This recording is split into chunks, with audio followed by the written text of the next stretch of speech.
The entire ballroom paused in silence as 8-year-old Ava quietly slipped her small hand into her mother and fixed her gaze on the polished floor. Hundreds of spectators watched as she entered the charity gala beside Rachel Morrison, one of Chicago's youngest CEOs. Rachel had risen from obscurity to lead a billion-dollar healthcare company, commanding boardrooms and negotiating deals that defied logic. Yet that evening, beneath the shimmer of designer fabric and flashing cameras, she appeared more exposed than anyone in the room, because standing beside her was the one person she could never shield from life's hardships, her daughter, who had never spoken a single word. Picture a parent willing to sacrifice every accolade, every fortune, every milestone just to hear their child whisper "Mom" once. What if you were Rachel? Would those trophies and headlines still hold meaning? For years, Rachel had borne that silent sorrow alone. Ava had lost her hearing after a severe illness in early childhood. Doctors and specialists offered treatments, then dashed hopes. Rachel spent nights curled in hospital waiting rooms and days forcing composure. As her company expanded, so did her guilt. Each business triumph felt hollow, knowing the one person she loved most navigated a world that often overlooked her needs. The dinner was meant to honor community leaders and their charitable endeavors. Rachel had nearly left Ava with a nanny. Big events overwhelmed her daughter.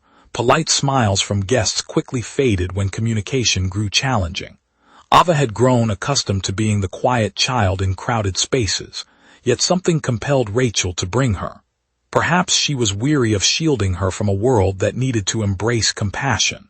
The ballroom gleamed under crystal chandeliers. Wealthy donors clinked expensive glasses, while business elites swapped cards and handshakes. Ava sat motionless beside her mother, observing everything with curious blue eyes. Rachel instantly recognized the familiar pattern. Warm greetings came first, then the guests noticed Ava, followed by uncomfortable pauses. Some offered tentative gestures before drifting away. Others simply smiled and returned to conversations that felt easier.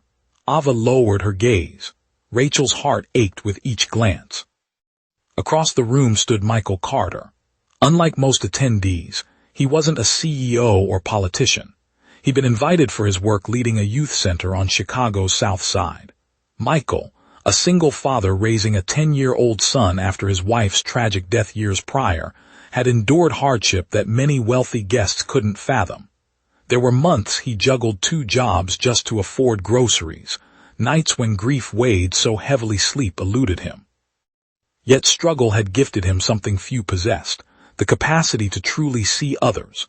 While chatter swirled around him, Michael noticed the girl sitting quietly beside the renowned CEO. He noticed the loneliness in her eyes, how she observed rather than participated, and the subtle hand movements she made with her mother. A memory surfaced.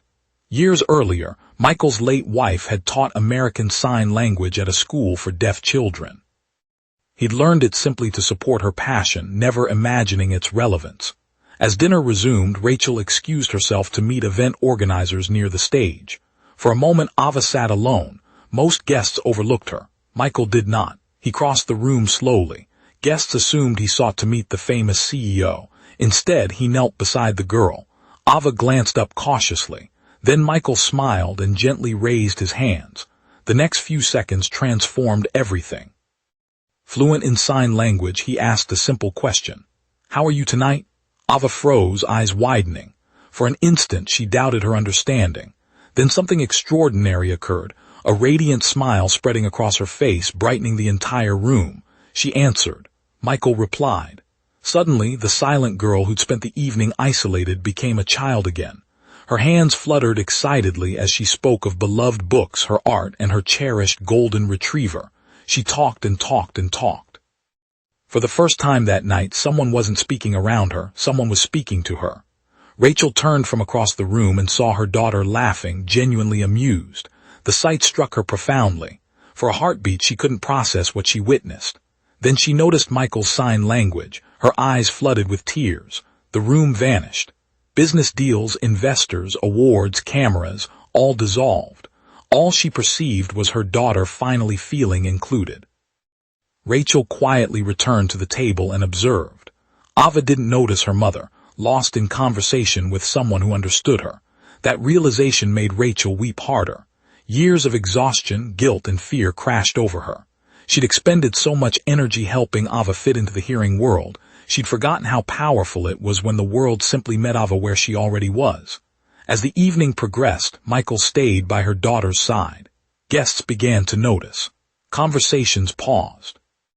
People watched the joyful exchange unfold. Many had never seen sign language before. Curiosity deepened into understanding. They realized the child had never lacked a voice. The world had simply failed to listen.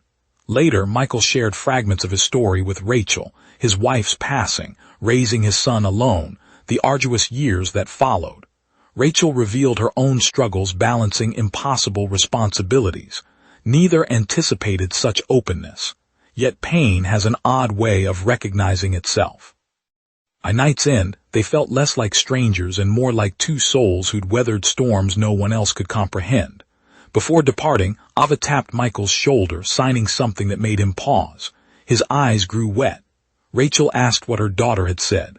Michael smiled softly. Ava said this was the first fancy dinner where she hadn't felt invisible. Rachel could no longer contain her tears. On the drive home, Ava rested her head against the window, her expression peaceful, her spirit lighter. Rachel glanced at her daughter through the rearview mirror. Years of praying for miracles had led her to imagine medical breakthroughs or treatments. Instead, one arrived through simple kindness. One person, one conversation, one choice to notice a child everyone else missed. Months later, Rachel's company partnered with Michael's Youth Center to launch programs supporting deaf children and families across Illinois. What began as a fleeting encounter at a dinner transformed thousands of lives. Yet Rachel never forgot the lesson learned that night. The greatest gift we can offer another human being isn't money, status, or success. It's the feeling that they matter, that they are seen, that they belong. And sometimes, a small act of understanding heals wounds years of effort cannot reach. Speech balloon before you go. Tell us in the comments, have you ever experienced a moment when a stranger's kindness changed your life forever? As Ava grew older, she would recall many details of that evening. But above all, she'd remember the instant someone chose to learn her language before expecting her to learn theirs. That memory lingered long after the music faded and the lights dimmed. If this story moved your heart, please like, comment, share, and subscribe so more people can be reminded of the life-changing power of kindness, inclusion, and second chances.